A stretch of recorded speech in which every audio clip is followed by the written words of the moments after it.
More than 16,000 voters backed Haley in Kentucky's GOP primary yesterday. And she won about 1 in 5 voters in Maryland, Indiana, Pennsylvania, and Nebraska.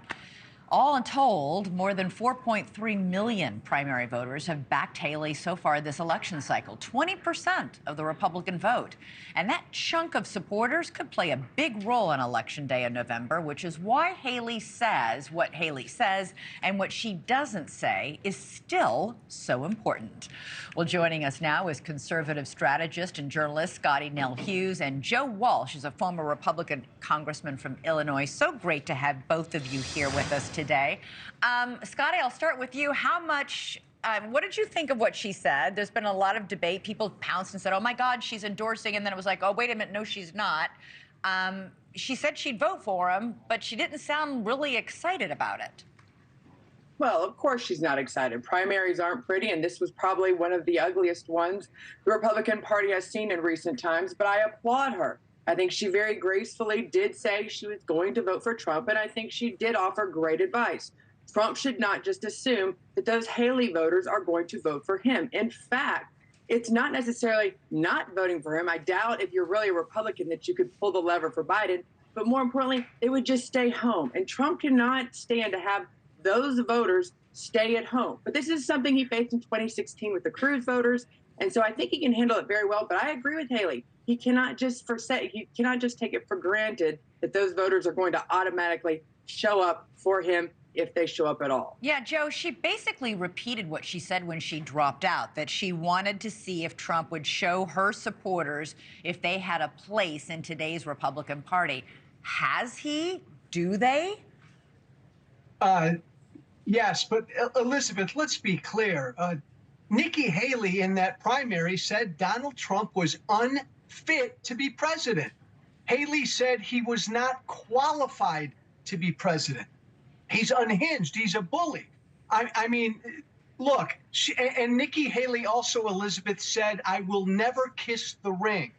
She kissed that ring today. This is not surprising. This is not, and it's not complicated either. Nikki Haley doesn't believe Trump is fit to be president. But if she says that publicly, her career as a Republican is over. So it makes perfect sense because she wants to remain a Republican. This is Trump's party. It makes perfect sense that she'd get down on her knees and kiss the ring. And this is an endorsement, and she will endorse him even more warmly within a couple weeks. You know, today, Joe, The Hill wrote about the, quote, Haley factor. Because while she never posed a serious threat to win the nomination, she was a consistent vote getter. And in Wisconsin, a big swing state, a crucial state, she won nearly 13% of the primary vote. In Michigan, another one, it was nearly 27%. In a close general election, her voters could be key. Yes, and they aren't all Republicans, but I agree with Scottie. Look, and I say this as someone who doesn't like Donald Trump, the party is coalescing around him. And I think a lot of what the Nikki Haley vote was, it was just anti-Trump vote. So I think what Nikki Haley signaled today will be powerful. Democrats better wake up because, yeah, all Republicans now are going to coalesce around Trump.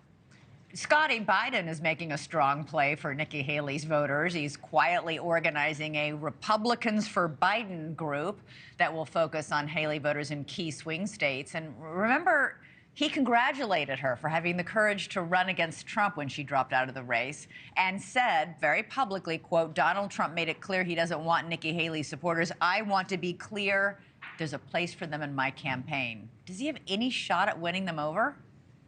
Absolutely, because as Joe pointed out, the majority of Nikki Haley supporters were really just never Trumpers, were anti-Trumpers. So absolutely, he can make a play for them. But then again, one might question their Republican credentials, considering Nikki Haley and Donald Trump on the big issues were pretty much in line. The only difference between the two, well, Nikki Haley wasn't Donald Trump. So obviously, I think Biden actually might get more enthusiasm from those never Trumpers than from his own party at this state of the game. You know, thanks so much for watching. Go to joinnn.com to find NewsNation on your television provider.